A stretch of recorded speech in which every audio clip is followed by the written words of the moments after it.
بینر نجات دوه نونر امریکا یه لسوریه توماس باراک ببو میوان تلویزیون که ترکی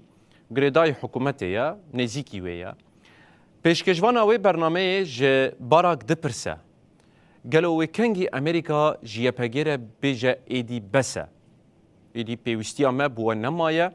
و دولت هرمی ایدی تکارن کاری و بکن دبه بحثا شر داعش دکه لی توماس باراک برسوی بوی آواید ده دبیجه کو او مسئله کو بحث دکه از نکارم وکی تلی بنارم جبر کو قصده هفکارا امریکاییه و شر داعش به بردکن ده همان وقت ده اشارت بویه که دکه کو دما امریکا پشگیریه ده قصده او پشگیریه ده حوال بنده که نه ده هزک نورمال یعنی کومکه وکی کو هون بحث دکن پیشکشوانا برنامه دیسا جه ده پرسه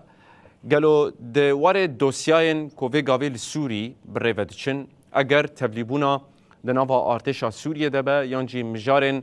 وکی بنداوا تشرینه و هر وکی دن ده بیجه کو گلو امریکای زخته لقصده و یپگی دکه یا نا نونر امریکای ده بیجه کو امریکا نکاره زخته لوان بکه جبر کو او خودی سیناریوی که اداری یا آماده نه و او dibin parasına sent komedene. Amerika ne zaman tamam YPG'ye artık ihtiyacı var. ويكنجي أمريكا بجا حتى بروبس إدي بيوستياما بيبيجنما ويكنجي بجا إدي دولة هرمي دكارن بيكي بكن جلو وأمريكا بجا وروجكي وهاورا Bence bahsettiğiniz sonuç انجامات بحثا ویدکی از نکارم وکی تاوی اره بکم هزین سوریا دموکراتیک هفکاره پشگیریه قصده پشگیریه حوالبندکیه yani SDG'ye verilen bir müttefiğe verilen دستکا کو ام ددن هفکار خواه یلی کلک آمه شر داعش دکه جبو کنگرس فاکتورکی گلکی گرینگه faktör tabii ki onların yeni bir Suriye hükümetine tüm bu grupların olmadığı yeni هلبت ریوکرن البر هفگرتن آوان به حکومت آنور جی پر گرینگه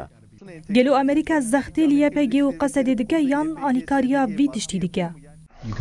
onlara baskı uygulanabileceğini düşünmüyorum. Çünkü از باور ناکم کو کاربن زختیل وان بکن او هزه که شرکره لباوان سناریوی که اداری یا تایبت بوان هیا